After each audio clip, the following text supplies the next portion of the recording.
So I think one of the things that we talked about a little bit earlier is that there is that intention here for VR or AR technology to really take off. And I think what we talked about a little earlier is some of the technology that perhaps is getting in the way. The BYD experience is a really interesting one where I guess schools are populated 100% with trickle-down technology. As the executive gets their device, they give it to the kids and so forth. So it puts a little bit of a limitation there. But what we saw is that we saw a need to be able to control and better use this technology to collaborate. From the VR experience, we saw that as a very individual type of experience, and what we did is we came to some of the experts who could really bring the collaboration behind that. So the introduction here is to the Pulse, who has a really creative solution to take you through.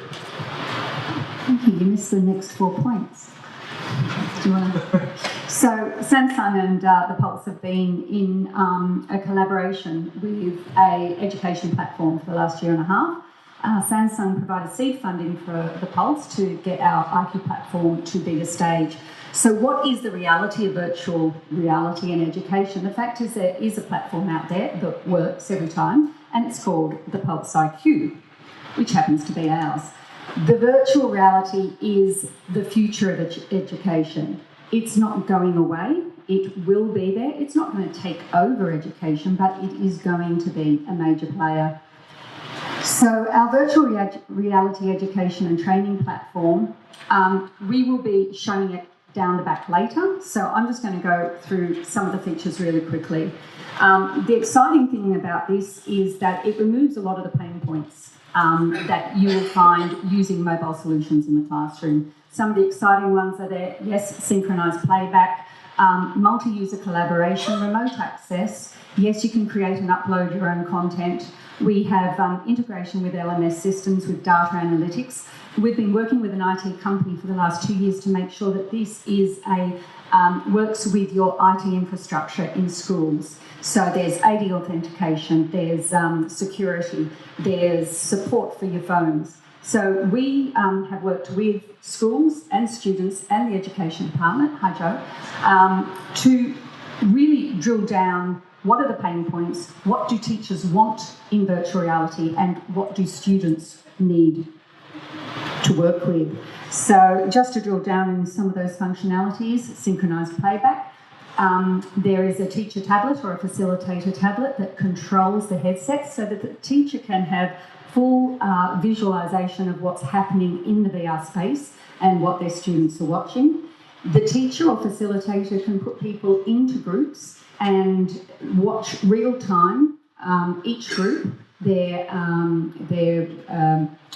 how they're going in there, and the groups can actually see their peers as avatars within the virtual reality space. We've got remote access for remote learning. There is content creation. There is a toolkit which will be a basic drag and drop toolkit, a little bit like Minecraft. And we're also working on a full API that will allow students who are interested in coding and Unity to develop their own content. So when we come to content, this has been very much a tech discussion. When it comes down to it, the tipping point will come when there's enough compelling content to make the investment in the technology worthwhile. And at the moment, I see content pretty much as your basic hurdle. So at the Pulse, we've been making content.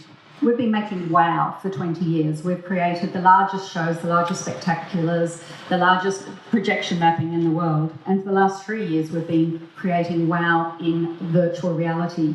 And what we've found with all our virtual reality is that it's the biggest WOW there is. People basically respond better in virtual reality than seeing our sales at Vivid. It's all great, it's all content, and it's all got its place in the world. But when it comes to content, I really do think that that's the major stumbling block. Content in VR is not cheap. Yes, you can make it cheaply, but it doesn't mean that it's the best content.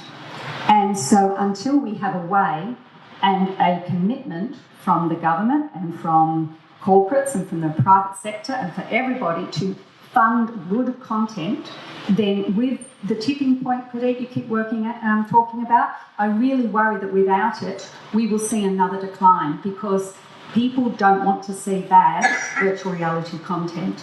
And probably all of you will sit there and say, oh, it makes me feel a bit sick, or I've seen this or I've seen that. Good virtual reality content is good, and we make it. And so please see us at the back of the room. We'd love to put you in our IQ platform. You can see that it is a plug and play, and it is seamless, and it does work. Thank you.